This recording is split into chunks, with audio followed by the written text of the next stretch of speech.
It's the back of a book. Oh, goodness. Hey, it's that time of week. 1984, George Orwell, Chapter 4, Part 2, because my voice wasn't holding up last week, and it still might not. It's a longer chapter than I'd like. And, are you still digging these? Are you still tuning in for these? Because I'm happy to do other stuff. Because, see, here's the thing.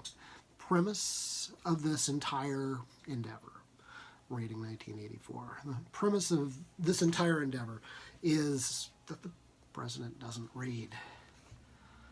But he read a book. He just tweeted about reading a book. Go figure, the president read a book. And he says, Nick Adams' new book. Nick Adams' new book. There's no apostrophe in there. There should be. Donald, vet these things better.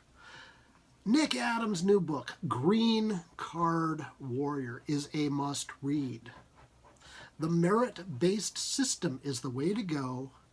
Canada, Australia, exclamation point, at Fox and Friends.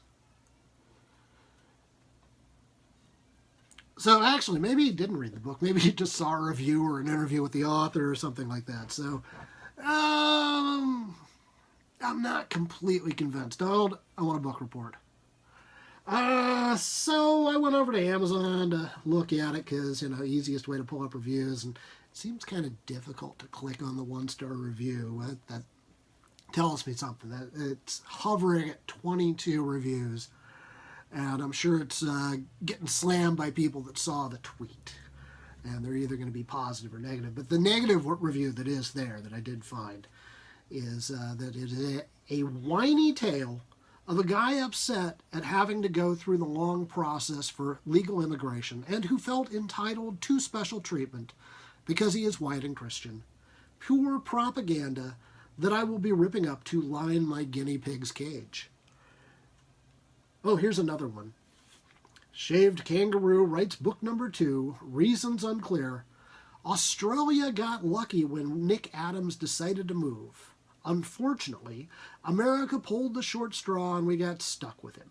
Interestingly enough, after which he wrote an entire book on how difficult it is to receive a green card, Adams was supportive of the Trump restrictions on immigration from the Middle East. It's almost funny until you realize how deranged and ignorant Adams is. I'm starting to think Nick Adams is just trying to win a bet, seeing how many books he can write and publish.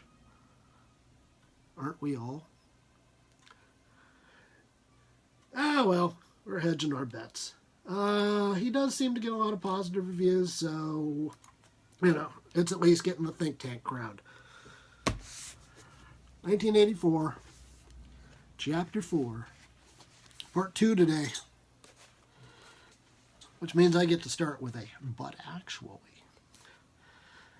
But actually, he thought, as he readjusted the Ministry of Plenty's figures, it was not even forgery.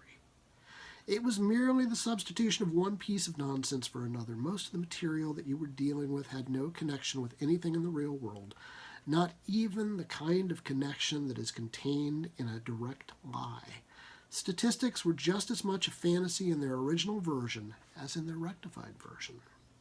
A great deal of the time you were expected to make them up out of your head. For example, the Ministry of Plenty's forecast had estimated the output of boots for the quarter at 145 million pairs. The actual output was given as 62 millions. Winston, however, in rewriting the forecast, marked the figure down to 57 million, so as to allow for the usual claim that the quota had been overfulfilled.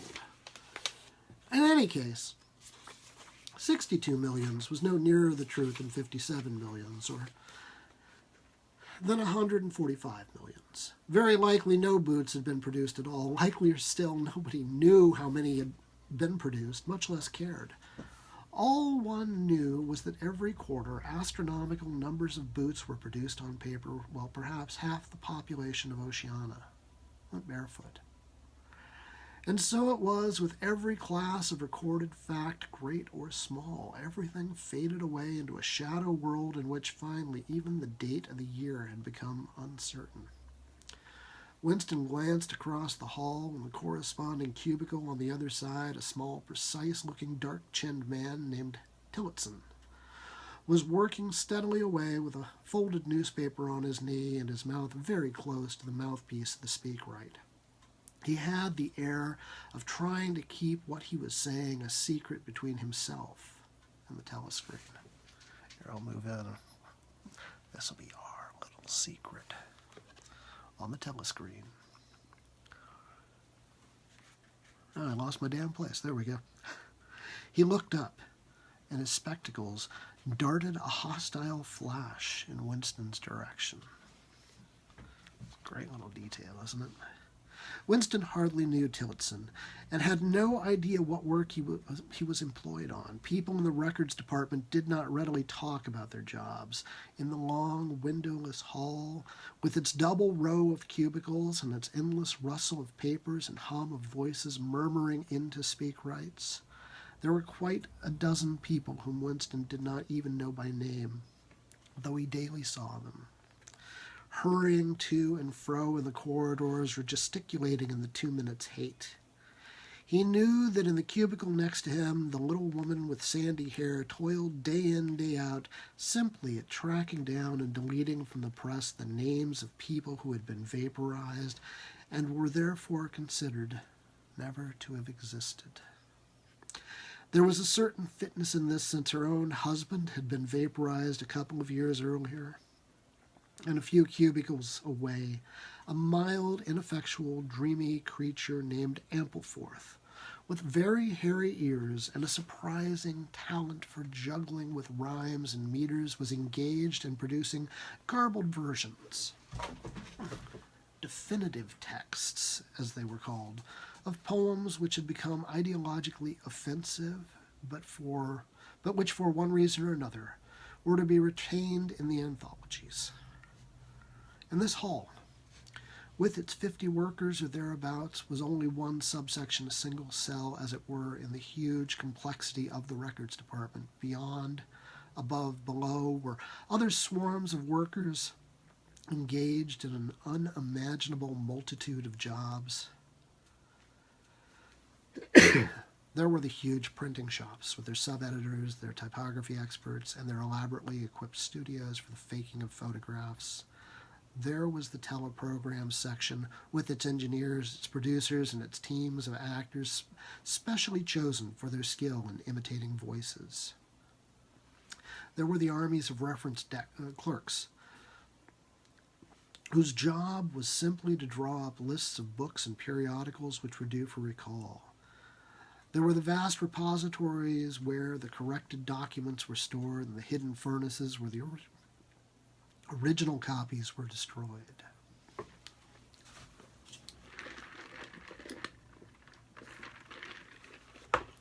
Dr. Pepper. I'm not sure it helps, so water chaser.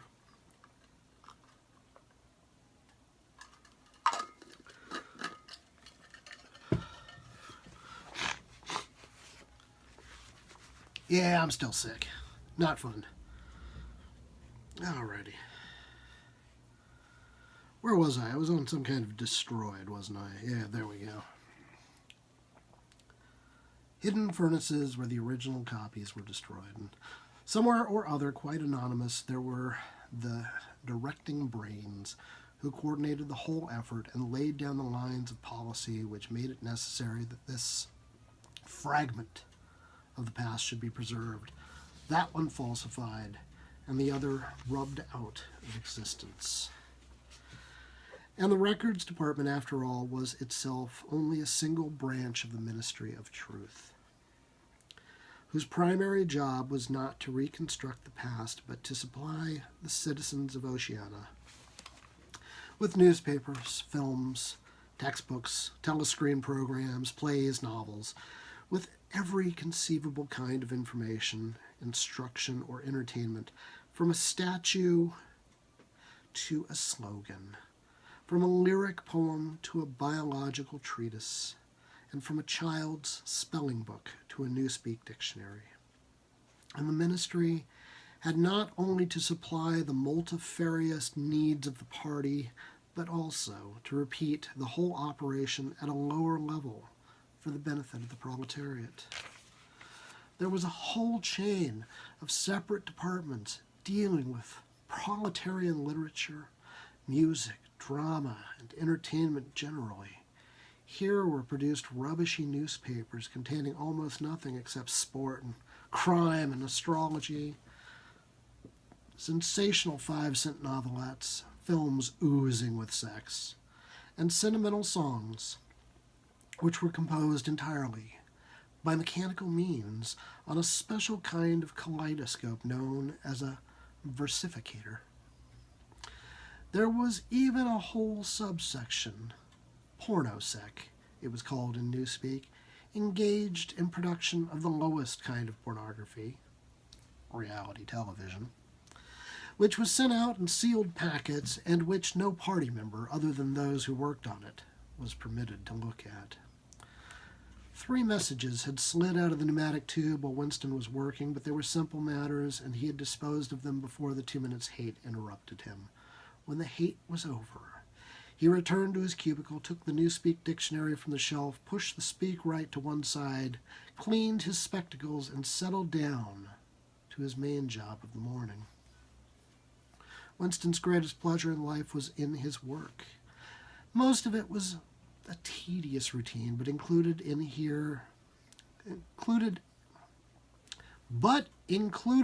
it, there were also jobs so difficult and intricate that you could lose yourself in them as in the depths of a mathematical problem, delicate pieces of forgery, in which you had nothing to guide you except your knowledge of the principles of ingsoc and your estimate of what the party wanted you to say. Winston was good at this kind of thing.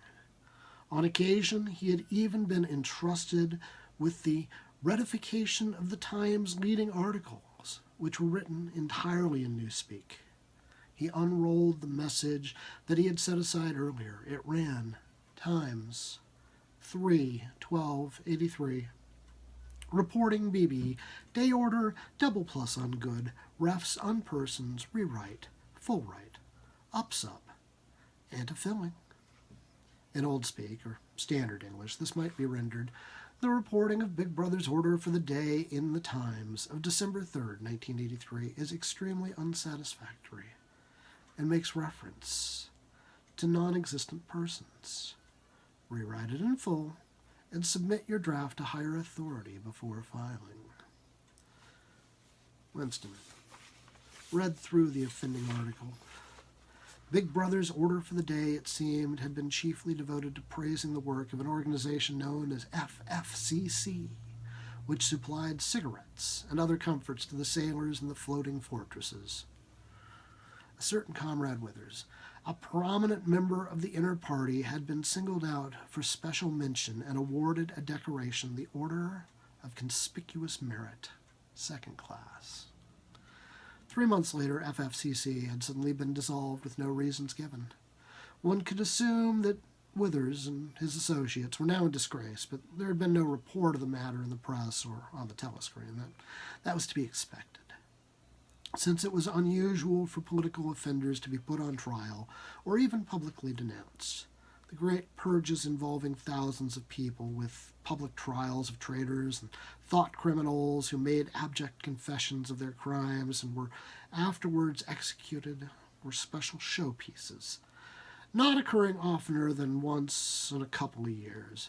More commonly, people who had incurred the displeasure of the party simply disappeared and were never heard of again. One never had the smallest clue as to what had happened to them. In some cases, they might not even be dead. Perhaps 30 people personally known to Winston, not counting his parents, had disappeared at one time or another. Winston stroked his nose gently with a paperclip. In the cubicle across the way, Comrade Tillotson was still crouching secretively over his speakwrite. He raised his head for a moment, again the hostile spectacle flash. Winston wondered Whether Comrade Tillotson was engaged on the same job as himself, it was perfectly possible. So tricky a piece of work would never be entrusted to a single person. On the other hand, to turn it over to a committee would be to admit openly that an act of fabrication was taking place. Very likely as many as a dozen people were now working away on rival versions of what Big Brother had actually said, and presently, some master brain in the inner party would select this version or that, would re-edit it and set in motion the complex process of cross-referencing that would be required, and then the chosen lie would pass into the permanent records and become truth. Winston did not know why Withers had been disgraced. Perhaps it was for corruption or incompetence. Perhaps Big Brother was merely getting rid of a too popular subordinate. Perhaps Withers or someone close to him had been suspected of heretical tendencies. Or perhaps, what was likeliest of all, the thing had simply happened because purges and vaporizations were a necessary part of the mechanics of government. The only real clue lay in the words refs unpersons, which indicated that Withers was already dead. You could not invariably assume this to be the case when people were arrested. Sometimes they were released and allowed to remain at liberty for as much as a year or 2 years before being executed. Very occasionally, some person whom you had believed dead long since would make a ghostly reappearance at some public trial where he would implicate hundreds of others by his testimony before vanishing, this time forever. Withers, however, was already an unperson. He did not exist. He had never existed. Winston decided it would not be enough simply to reverse the tendency of Big Brother's speech. It was better to make it deal with something totally unconnected with the original subject. He might turn the speech into the usual denunciation of traitors and thought criminals, but that was a little too obvious. Well, to invent a victory at the front or some triumph of overproduction in the 9th three-year plan might complicate the records too much. What was needed was a piece of pure fantasy.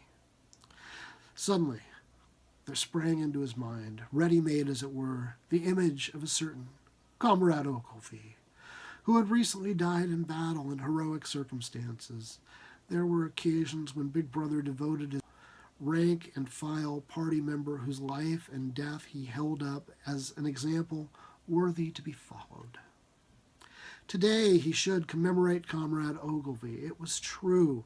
There was no such person as Comrade Ogilvy, but a few lines of print and a couple of faked photographs would soon bring him into existence. Winston thought for a moment, then pulled the speak right toward him and began dictating in Big Brother's familiar style, a style at once military and pedantic, and, because of a trick of asking questions and then promptly answering them, what lessons do we learn from this fact, comrades? The lesson, which is one of the fundamental principles of Ingsoc, that, etc., etc. Easy to imitate. At the age of 3, Comrade Ogilvy had refused all toys except a drum, a submachine gun, and a model helicopter. At 6, a year early, by a special relaxation of the rules, he had joined the spies. At 9, he had been a troop leader. At 11, he had denounced his uncle to the thought police after overhearing a conversation which appeared to him to have criminal tendencies. At 17, he had been a district organizer of the Junior Anti-Sex League. At 19, he had designed a hand grenade which had been adopted by the Ministry of Peace and which, at its first trial, had killed 31 Eurasian prisoners in one burst. At 23, he had perished in action, pursued by enemy jet planes while flying over the Indian Ocean with important dispatches. He had weighted his body with his machine gun and leapt out of the helicopter into deep water dispatches, and all an end, said Big Brother, which it was impossible to contemplate without feelings of envy. Big Brother added a few remarks on the purity and single-mindedness of Comrade Ogilvy's life. He was a total abstainer and a non-smoker, had no recreations except a daily hour in the gymnasium, and had taken a vow of celibacy, believing marriage and the care of the family to be incompatible with a 24-hour-a-day devotion to duty. He had no subjects of conversation except the principles of Ingsoc, and no aim in life except the defeat of the Eurasian enemy and the hunting down of spies, saboteurs, thought criminals, and traitors generally. Winston debated with himself whether to award Comrade Ogilvy the Order of Conspicuous Merit. In the end, he decided against it because of the unnecessary cross-referencing that it would entail. Once again, he glanced at his rival in the opposite cubicle. Something seemed to tell him with certainty that Tillotson was busy on the same job as himself. There was no way of knowing whose version would finally be adopted, but he felt a profound conviction that it would be his own. Comrade Ogilvy, unimagined an hour ago, was now a fact. It struck him as curious that you could create dead men but not living ones. Comrade Ogilvy, who had never existed in the present, now existed in the past. And when once the act of forgery was forgotten, he would exist just as authentically and upon the same evidence as Charlemagne or Julius Caesar.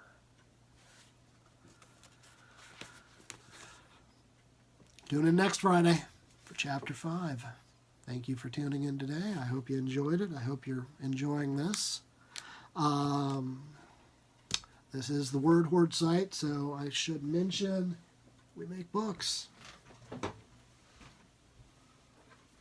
Out this week, The Raven's Table by Christine Morgan. Out this week. You like Vikings, right? You've been watching the Viking TV show, right? Or is it football? I'm not sure which. Anyway, this is awesome. And don't just take my word for it. Ask for it wherever better books are sold. The Raven's Table by Christine Morgan. Listen. The furious clangor of battle, the harrowing singing of steel, the desperate cries of wounded animals, the gasps of bleeding, dying men, the slow, deep breathing of terrible things, trolls, giants, Draugr, waiting in the darkness, the wolf's wind howling, stalking like death itself, the carrion crows, avaricious and impatient, circling the battleground, the Raven's Table. Listen.